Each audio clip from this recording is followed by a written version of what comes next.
Hello, welcome to the session of coursework paper 101, and our topic of the session is Unit 4, Data Interpretation and Report Writing. So, in our session, we are going to look into the mentioned topics in the slide itself, and it is to mention as meaning of interpretation, technique of interpretation, precaution in interpretation, significance of report writing, different steps in writing report, layout of the research report, types of reports, and mechanics of writing a research report. Now, what is data interpretation? Data interpretation exactly क्या है? So, the definition is like that. Data interpretation is a process that is widely used in the field of research.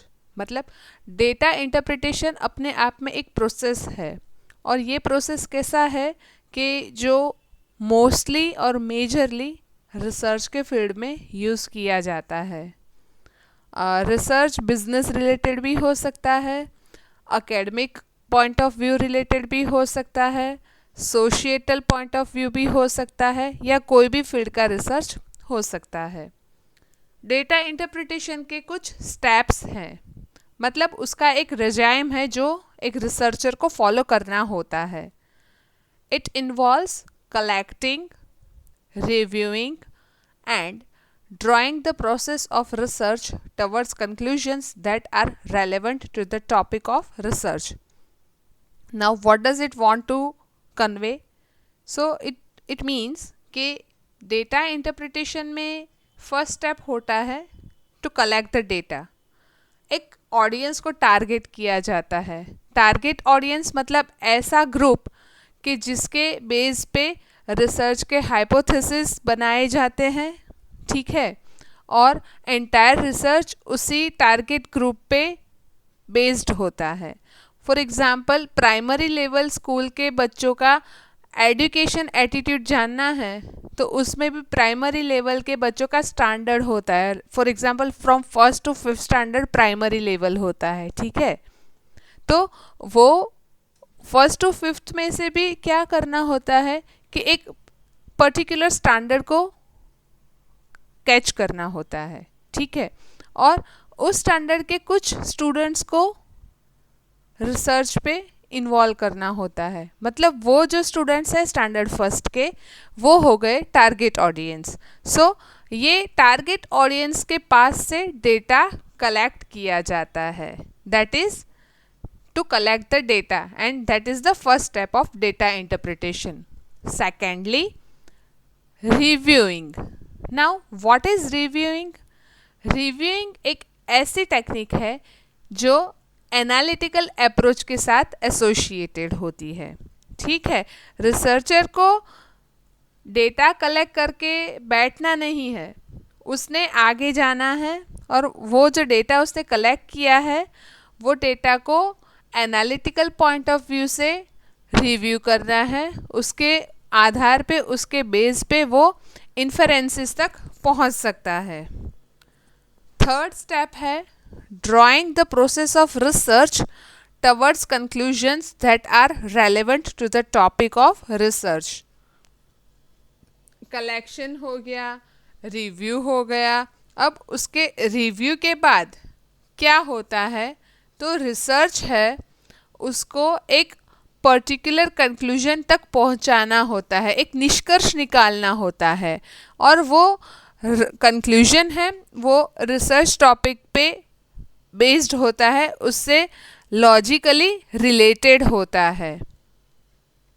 Now, researcher has to utilize analytical method of research when he or she is interpreting the data.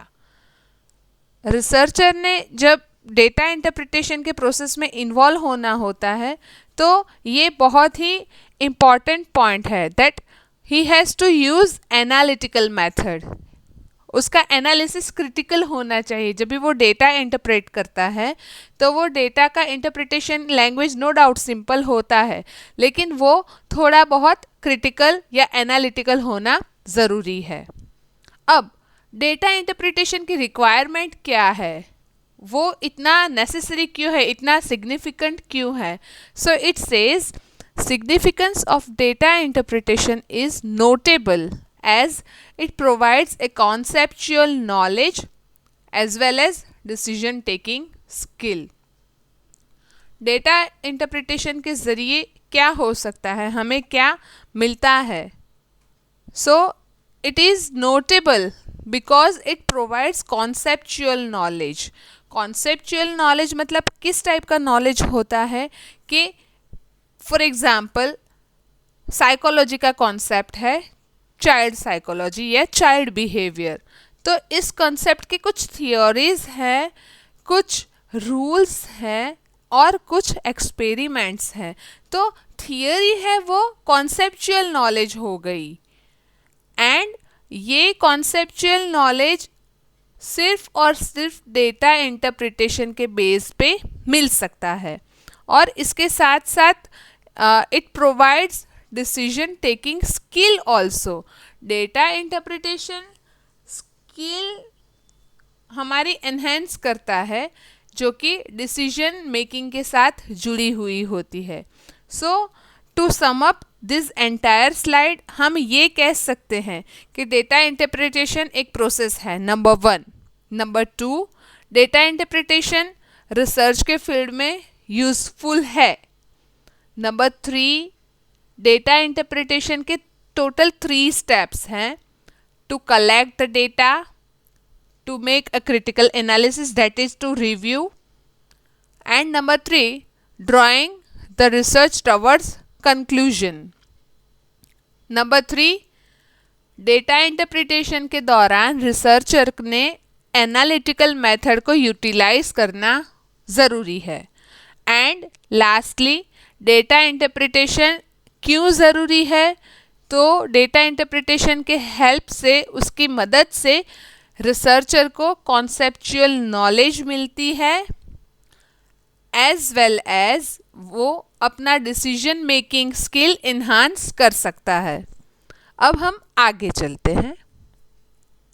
Learning objectives. Data interpretation हर किसी को आता नहीं है, ये inbuilt या by birth सभी को नहीं आता है, मतलब किसी को ही आता नहीं है, लेकिन ये सीखना पड़ता है। और डेटा इंटरप्रिटेशन जब हम सीखते हैं, कोई रिसर्चर इसे सीखना चाहता है, इसे लर्न करना चाहता है, तो उसके कुछ पर्पस होते हैं, उसके एम्स होते हैं, दैट इज टू से ऑब्जेक्टिव्स होते हैं। ठीक है, so here it says that to understand different ways to best summarize data. Data interpretation के मदद से हमें क्या जानने को मिलता है कि कोई पर्टिकुलर डेटा है, उसको सबसे अच्छे तरीके से कैसे समराइज किया जा सकता है और उसे शॉर्टन किया जा सकता है, उसे छोटा करके सभी को समझ में आए ऐसा बनाया जा सकता है। तो to understand different ways to best summarise data, ये उसका हो गया पहला पर्पस, पहला ऑब्जेक्टिव। डेटा इंटरप्रिटेशन सीखने के लिए ये पर्पस है, उसका ये मोटिव है कि रिसर्चर समझ पाए, क्या समझ पाए कि उसने कोई डेटा समराइज करना है, तो वो डेटा समराइज करने के लिए वो कौन सा टूल यूटिलाइज कर सकता है। चार्ट यूटिलाइज कर सकता है, ग्राफ यूटिलाइज कर सकता है, एनालिसिस कर सकता है, रिपोर्ट बना सकता है, कि कौन सा मेथड वो यूटिलाइज कर सकता है। ये हो गया इसका पहला लर्निंग ऑब्जेक्टिव। अब दूसरा ऑब्जेक्टिव है चूज द राइट टेबल और right graph for the right data. That is to say कि जैसा डेटा है वैसा टेबल और वैसा ग्राफ होना चाहिए। कई डेटा ऐसे होते हैं कि जिसको हम लीनियर ग्राफ के मदद से प्रेजेंट कर सकते हैं, या फिर कुछ डेटा ऐसे होते हैं कि जिनको प्रेजेंट करने के लिए हमें टेबल की ज़रूरत पड़ती है। तो ये सब कब पॉसिबल है, कब ज़रूरी होता है कि जब डेटा या तो स्टैटिस्टिकल है या तो फिर न्यूमेरिकल है। ठीक है, तो ये हो गया डेटा इंटरप्रिटेशन का सेकंड लर्निंग ऑब्जेक्टिव।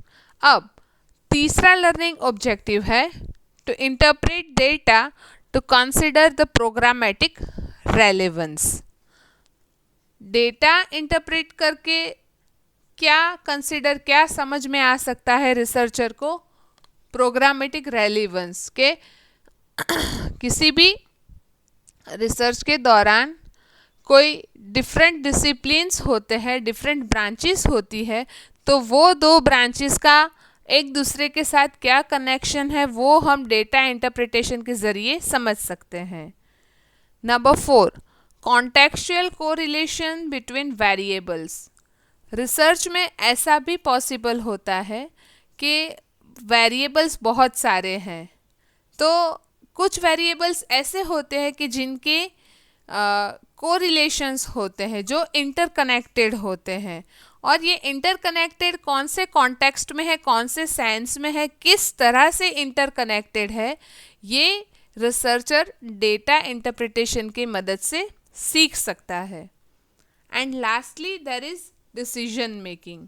सो डेटा इंटरप्रिटेशन इम्पॉर्टेंट है क्योंकि वो डिसीजन मेकिंग सिखाता है। कोई भी कंफ्यूजिंग पॉइंट पे खड़े हैं रिसर्च में आके, तो डेटा इंटरप्रिटेशन के मदद से डिसीजन क्विक मिल सकता है और क्लियर भी मिलता है।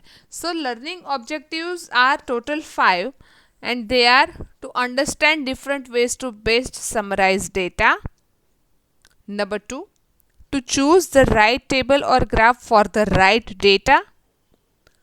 Number 3, to interpret data to consider the programmatic relevance. Number 4, contextual correlation between variables. And lastly, decision making. अब हम आगे चलते हैं। Summarising data. अब यहाँ पे मैं थोड़ा रुक के कुछ बताना चाहूँगी आप सबको कि जब हमने डेटा इंटरप्रिटेशन का स्लाइड शुरू किया तब एक क्वेश्चन हम सबके दिमाग में आया ही होगा कि डेटा होता क्या है। तो वो डेफिनेशन भी देख ली, लेकिन डेटा बेसिकली क्या है? उसकी डेफिनेशन कुछ इस तरह हो सकती है कि data is a kind of information through which some knowledge is gained. Data basically क्या है? तो वो एक information है, it is a piece of information का एक छोटा सा हिस्सा है कि जिसके ज़रिए कुछ knowledge मिल सकती है। अब डेटा different types के होते हैं। So first is nominal.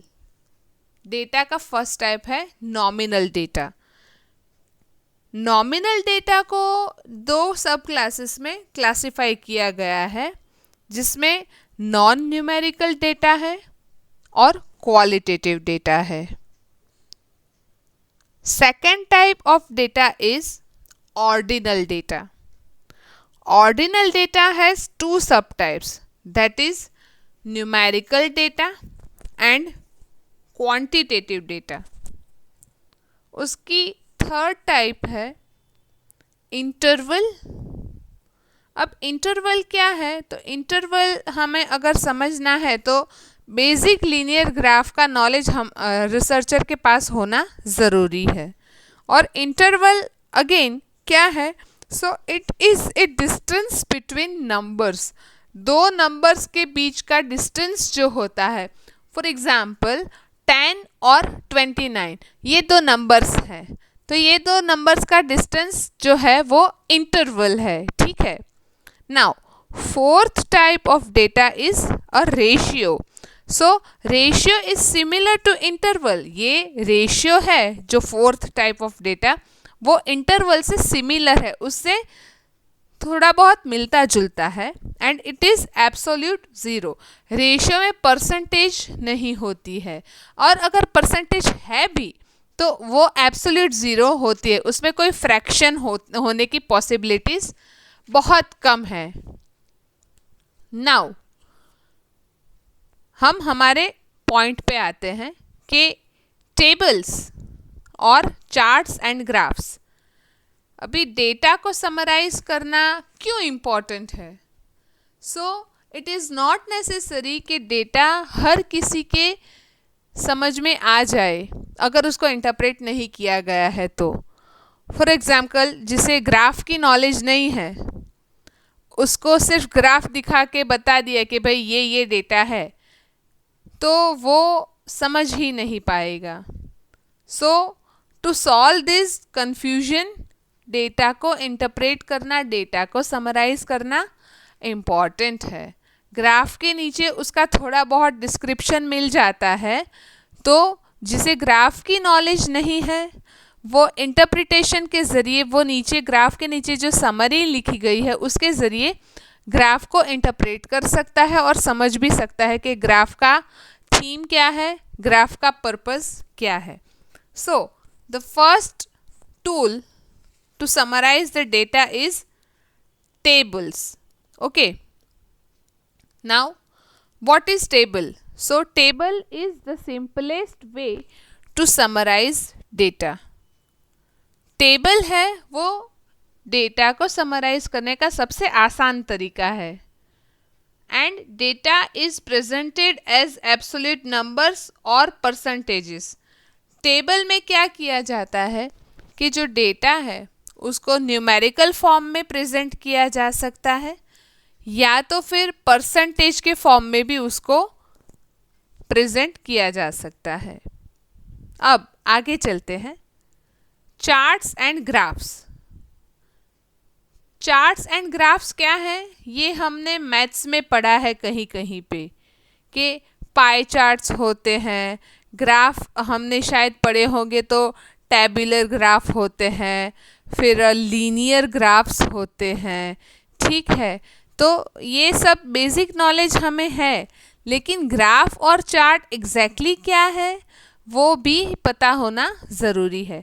So chart and graph is a visual representation of data. Table का जो वे होता है डेटा को रिप्रेजेंट करने का, वो क्या होता है कि टेबल में सिंपली इंफॉर्मेशन नोट डाउन की होती है, और अगर ज़रूरी है, इफ़ इट इज़ रिक्वायर्ड, उसमें थोड़ी बहुत समरी लिखी होती है। मतलब कहने का मतलब ये है कि टेबल में विजुअल रिप्रेजेंटेशन होने के चांसेस बहुत ही रेयर है, जबकि हम चार्ट देखते हैं या हम कोई ग्राफ देखते हैं तो उसकी विजुअल रिप्रेजेंटेशन काफ़ी कलरफुल होती है या आई कैचिंग होती है। फॉर एग्ज़ाम्पल, हम इसको पाई चार्ट के एग्ज़ाम्पल से समझते हैं। अगर हम पाई चार्ट देखेंगे कहीं पे कि जिसमें 5 या 6 टाइप के डेटा मेंशन किए गए हो, तो पाई चार्ट जाहिर सी बात है कि वो बहुत ही कलरफुल होता है, और उसमें डिफरेंट टाइप्स ऑफ कलर्स को इसलिए यूज़ करते हैं ताकि जो डिफरेंट कलर है वो डिफरेंट रेशियो इंडिकेट करता है, और जिसे पाई चार्ट की नॉलेज नहीं है वो भी वो चार्ट देख के समझ जाता है इजीली कि फॉर एग्ज़ाम्पल 80% का रेशियो है वो लिटरेसी रेशियो शो करता है ना। ये सिर्फ एक एग्जाम्पल है। अब आगे चलते हैं। Data is presented as absolute percentages और न्यूमेरिकल इंफॉर्मेशन। जैसा कि मैंने बताया कि पाई चार्ट है तो उसमें डेटा होगा परसेंटेज के फॉर्म में, और अगर ग्राफ है तो उसमें डेटा रिप्रेजेंट किया जाता है न्यूमेरिकल फॉर्म में, मतलब नंबर के फॉर्म में उसको रिप्रेजेंट किया जा सकता है। अब टेबल, चार्ट और ग्राफ, ये तीनों की बात करते हैं तो ये तीनों में सबसे इजी कोई है, सबसे सरल कोई है तो वो है graph. Graph is the easiest way to visualise data. Graph में क्या होता है, एक्स वे होता है और वाई वे होता है। ठीक है, एक्स वे पे कुछ रेशियोज, कुछ ईयर्स मेंशन किए होते हैं या कुछ प्रोडक्ट्स के नाम मेंशन किए होते हैं, जबकि लेफ्ट हैंड साइड पे वाई रे होता है। तो वाई रे में क्या मेंशन किया होता है? वाई रे में मेंशन किया होता है different types of percentages, different types of litre quantities, kilogram quantities, kilometre distance etcetera. So इसकी मदद से हम क्या कर सकते हैं? It helps to see relationships between different measurements in the data, identify outliers as well as visualize and identify trends. So graph की मदद से हमें क्या सीखने मिलता है, क्या जानने को मिलता है कि दो डिफरेंट मेजरमेंट्स हैं, जैसा कि मैंने बताया कि एक्स रे पे ईयर का मेंशन किया है या कोई प्रोडक्ट के डिफरेंट ब्रांड्स मेंशन किए हो, और वाई रे पे उसकी क्वांटिटी है, उसका परसेंटेज का रेशियो है, वो मेंशन किया गया है। तो ये दोनों रे के रिलेशनशिप्स है वो डिफरेंट मेजरमेंट में होते हैं। तो ये दोनों ही जो मेजरमेंट्स हैं उसके कोरिलेशन को, उसके कनेक्शन को समझने में ग्राफ काफ़ी हद तक हमें हेल्पफुल प्रूव होता है। It again helps to identify outliers. अब जब रिसर्च ऑनगोइंग होती है, जब चल रही होती है, उसकी प्रोसेस कंटिन्यूटी में होती है, तभी बहुत सारे फैक्टर्स ऐसे होते हैं कि जिनका खुद का इम्पैक्ट रोल प्ले होता है, तो वो इनडायरेक्टली रोल प्ले करते हैं। उनका रोल प्ले सिग्निफिकेंट होता ज़रूर है, लेकिन वो इनडायरेक्ट होता है। डायरेक्ट वे में कुछ आउटलायर्स अपना रोल प्ले नहीं करते हैं। तो ये रोल प्ले का जो सिग्निफिकेंस है, ये रोल प्ले का जो प्रोसेस है आउटलायर्स का, वो हम ग्राफ के हेल्प से समझ सकते हैं। And visualise and identify trends. अब मार्केट है, कमोडिटीज़ है, बिजनेस है, या फिर देख लो सोसाइटी के कुछ ट्रेंड्स हैं, ठीक है। तो ये सब समझने के लिए हमें ग्राफ ही हेल्पफुल होता है कि जिसमें एक विजुअल रिप्रेजेंटेशन हो जाती है और डिफरेंट टाइप्स ऑफ ट्रेंड्स की कल्चर क्या है और वो ट्रेंड्स कितने हद तक, कितने एक्सटेंट तक एक्सेप्टेबल होंगे बाय द ऑडियंस और बाय द कस्टमर, ये हम ग्राफ के मदद से ही समझ पाते हैं। तो ये हमारा हो गया समराइजिंग डेटा कि जिसमें हमने 3 डिफरेंट टूल्स देखे कि टेबल्स है, चार्ट्स है और ग्राफ है। टेबल है वो सिंपलेस्ट वे है और उसमें एब्सोल्यूट नंबर्स और परसेंटेजेस ही होते हैं, जबकि ग्राफ और चार्ट्स है वो विजुअल रिप्रेजेंटेशन हो जाती है कि जिसमें न्यूमेरिकल इंफॉर्मेशन तो होती ही है, साथ में उसका रिप्रेजेंटेशन इजी होता है। अब हम आगे चलते हैं। यहाँ हमने एक एग्जाम्पल इलस्ट्रेट करने का ट्राई किया है कि ये एग्जाम्पल है फ्रीक्वेंसी डिस्ट्रीब्यूशन का। फ्रीक्वेंसी डिस्ट्रीब्यूशन वो चीज़ होती है जिसके आधार पे हम ये समझ सकते हैं कि कोई पर्टिकुलर टाइम में कोई चीज़ कितनी बार हुई। फॉर एग्ज़ाम्पल हम कहीं पे ट्रांसपोर्टेशन से जा रहे हैं तो हम वहाँ के बस डेपो में या कंट्रोल पॉइंट पे पूछते हैं कि ये XYZ या ABC रूट की बस की फ्रीक्वेंसीज क्या है, मतलब वो बस कितनी बार आती जाती रहती है। Okay, that way. सो यहाँ एक टेबल दिया गया है। टेबल छोटा है बिकॉज वो समझने में ईजी हो, इसलिए हमने वो टेबल छोटा हो ऐसा ट्राई किया है। फर्स्ट ईयर है 1900 और उसके सामने नंबर ऑफ बर्थ्स दिए हैं 61, ठीक है। अभी सेकंड कॉलम में दिया है 1901 और उसमें फ्रीक्वेंसी है 58। थर्ड टेबल है 1902 और उसकी फ्रीक्वेंसी है 75। अब ये फ्रीक्वेंसी किस चीज़ की है? तो ऊपर मेंशन किया गया है नंबर ऑफ बर्थ्स, मतलब 1900 के साल में कुल मिला के 61 जन्म हुए हैं। ओके, 1901 में 58 जन्म हुए हैं और 1902 में कुल मिला के 75 जन्म हुए हैं। तो ये पर्टिकुलर गिवन ईयर की बर्थ फ्रीक्वेंसी शो करता है कि ऑन एन एवरेज इतनी फ्रीक्वेंसी में बर्थ हुए हैं, ठीक है। आगे चलते हैं। ये है table that shows relative frequency. आगे जो हमने टेबल देखा आगे की स्लाइड में, वो टेबल काफ़ी इजी था समझना, क्योंकि उसमें सिर्फ ईयर और नंबर ऑफ बर्थ दिया गया था, जबकि यहाँ पे परसेंटेज के फॉर्म में भी उसे शो किया गया है। ये जो मैं आपको बता दूं कि फ्रीक्वेंसी डिस्ट्रीब्यूशन का स्लाइड है, यहाँ पे हमें सिर्फ ईयर और नंबर ऑफ बर्थ की ही इंफॉर्मेशन दी है, जो कि किसी की भी समझ में आसानी से आ जाती है। जबकि यहाँ पे हमने एक फॉर्मूला भी रखी है। ये फॉर्मूला बहुत से कम लोग समझ पाते हैं, क्योंकि ये स्टैट की एग्जाम्पल है। अब जिसका एमएससी स्टैटिस्टिक्स होगा, जिसका एमकॉम स्टैटिस्टिक्स होगा, वो एग्जाम्पल इजीली अंडरस्टैंड कर सकता है। ठीक है, फिर भी हम यहाँ समझने की थोड़ी बहुत ट्राई कर लेते हैं।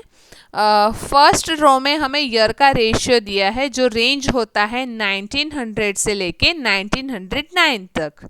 ठीक है, अभी उसके सामने की रो में हमें बर्थ की नंबर दी गई है, टोटल 35, मतलब ये बर्थ की फ्रीक्वेंसी है 35, और इसकी रिलेटिव फ्रीक्वेंसी परसेंटेज के फॉर्म में अगर हम देखने जाते हैं तो ये 10 साल में कुल मिला के 27% फ्रीक्वेंसी शो करता है। ठीक है, ऊपर हमें एक फॉर्मूला दी गई है कि number of values with in an interval upon total number of values in the table into 100।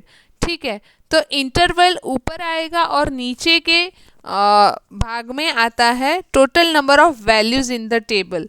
सो ये टोटल नंबर वैल्यू है वो 132 है। ठीक है, वो नीचे आएगा और ऊपर number of values with in an interval है वो ऊपर जाएगा। ठीक है, सो 1910 से लेकर 1999 तक टोटल 46 बर्थ हुए हैं, और इसकी फ्रीक्वेंसी अगर हम देखते हैं तो 34% है। लाइकवाइज 1920 से लेकर 1929 तक टोटल 51 बर्थ हुए हैं, और इसकी रिलेटिव फ्रीक्वेंसी है 39%। ठीक है, अब हम आगे चलते हैं। अभी बारी आती है चार्ट्स एंड ग्राफ्स की। इसके यूजेज क्या है ये हमें पता होना ज़रूरी है। Charts and graphs are used to portray trends, relationships and comparisons. Basically chart और ग्राफ को हम क्या पोर्ट्रे करने के लिए, क्या शो करने के लिए यूज़ कर सकते हैं। कभी दो ऑब्जेक्ट या दो सिचुएशन को कंपेयर करना है तो हम चार्ट को यूज़ कर सकते हैं। फिर कोई वेरिएबल्स, जैसा कि हमने लर्निंग ऑब्जेक्टिव वाली स्लाइड में देखा था कि वेरिएबल का कंटेक्चुअल कोरिलेशन समझना है तो हमें चार्ट हेल्पफुल होता है। ठीक है, और ग्राफ है वो ट्रेंड की फ्रीक्वेंसी और उसके एक्सेप्टेंस को समझने के लिए बहुत ही इम्पॉर्टेंट है। ठीक है, the charts and graphs are the most informative and they are simple as well as self-explanatory. क्या कहता है ये सेंटेंस? ये सेंटेंस हमें ये बताना चाहता है, इससे हमें ये समझ पाते हैं कि चार्ट और ग्राफ कैसे होते हैं। They are the most informative, और चार्ट्स और ग्राफ्स मोस्ट इन्फॉर्मेटिव कब होते हैं? जब वो सिंपल होते हैं और वो सेल्फ एक्सप्लेनेटरी होते हैं।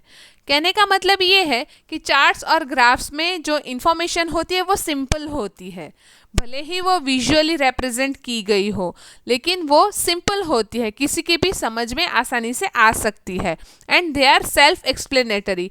सेल्फ एक्सप्लेनेटरी का मतलब ये होता है कि जब किसी चीज़ को हम देखते हैं तो वो चीज़ खुद को एक्सप्लेन कर देती है। चार्ट फॉर एग्जांपल हमने देखा तो चार्ट के नीचे उसका रेशियो लिखा होता है। फॉर एग्जांपल रेड कलर है, रेड कलर का जो पोर्शन होता है वो हमें हाई अलर्ट दिखाता है। अभी मॉनसून का सीज़न चल रहा है तो हम देख पाते हैं कि ऑरेंज अलर्ट चल रहा है, रेड अलर्ट चल रहा है, येलो अलर्ट चल रहा है। ठीक है, ये पाई चार्ट में अगर ऑरेंज रेशियो इंडिकेट किया गया होगा वो हमें दिखने को मिलता है चार्ट के नीचे जो डिस्क्रिप्शन दिया गया होता है उसके आधार पे। ओके, और अगर हमें रेड कलर का पोर्शन देखना है तो रेड पोर्शन हम पर्टिकुलर पाई चार्ट पे देख पाते हैं, और उससे हमें ये पता चलता है कि पर्टिकुलर डिस्ट्रिक्ट या पर्टिकुलर रीजन में एक्शन लेना ज़रूरी है. ठीक है. Now types of charts and graphs. वैसे तो चार्ट्स और ग्राफ्स के बहुत सारे टाइप्स हैं, बट जो ग्राफ्स और चार्ट्स रिसर्च में ज़्यादा हेल्पफुल है, डेटा इंटरप्रिटेशन के प्रोसेस में ज़्यादा सिग्निफिकेंट और इम्पॉर्टेंट है, वो हम यहाँ पे देखते हैं. So first is bar chart. Bar chart है वो कंपैरिजन को स्टडी करने के लिए और डेटा को कैटेगराइज करने के लिए, उसको बाइफरकेट करने के लिए, उसको क्लासिफाई करने के लिए बार चार्ट का हम यूज़ कर सकते हैं. Secondly line graph. So line graph है वो हमें कैसे यूजफुल होता है? So it is useful for us to display trends over time. हर एक वक्त का कोई डिफरेंट ट्रेंड होता है.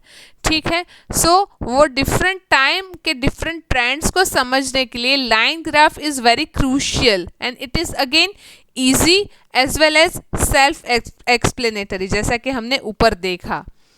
Thirdly there is pie chart. Pie chart is helpful to show percentages और प्रोपोर्शनल शेयर. ओके. अब हम आगे चलते हैं. Meaning of interpretation. हमने डेटा का मीनिंग समझ लिया, डेटा के टाइप्स देख लिए, उसके लर्निंग ऑब्जेक्टिव्स भी समझ लिए और उसके डिफरेंट टूल्स हैं वो भी हमने थोड़े बहुत पढ़ लिए.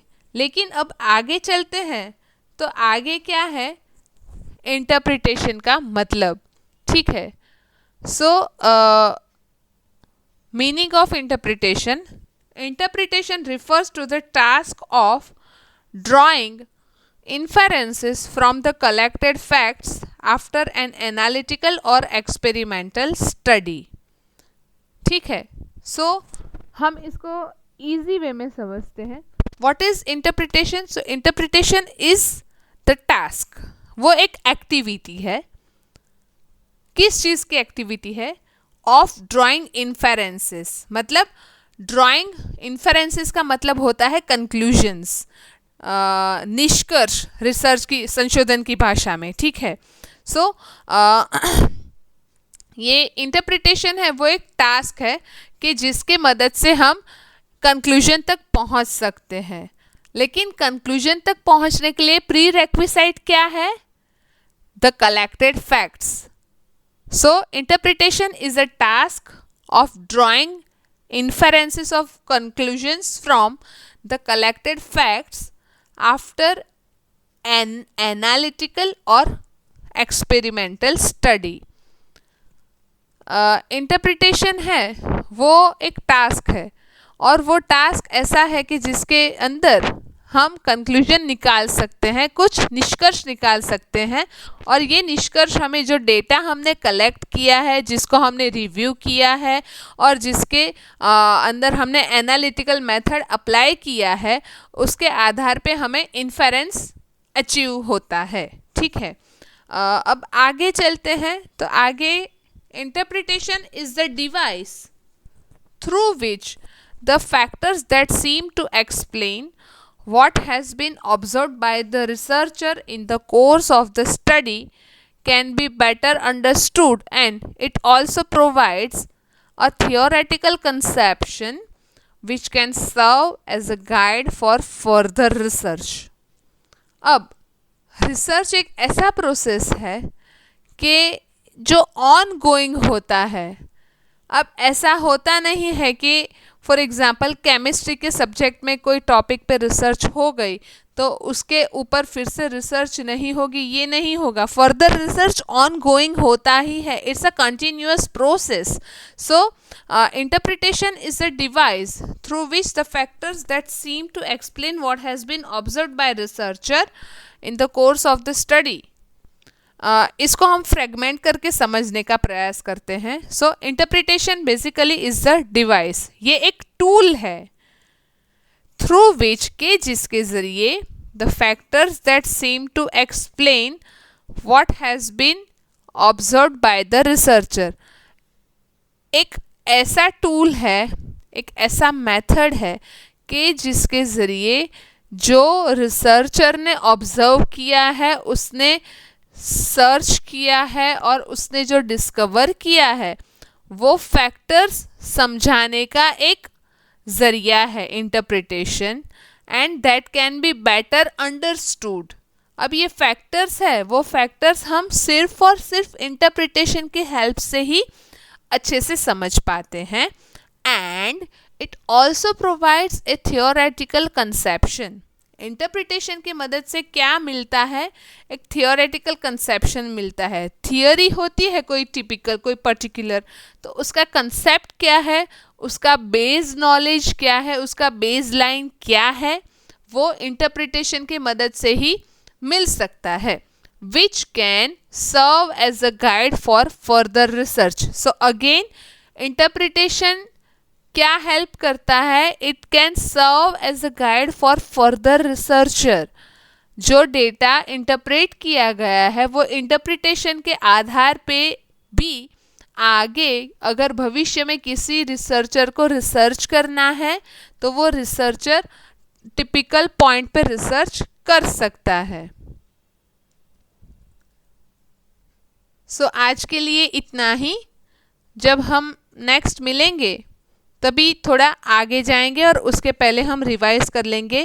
Thank you so much for listening my lecture so patiently.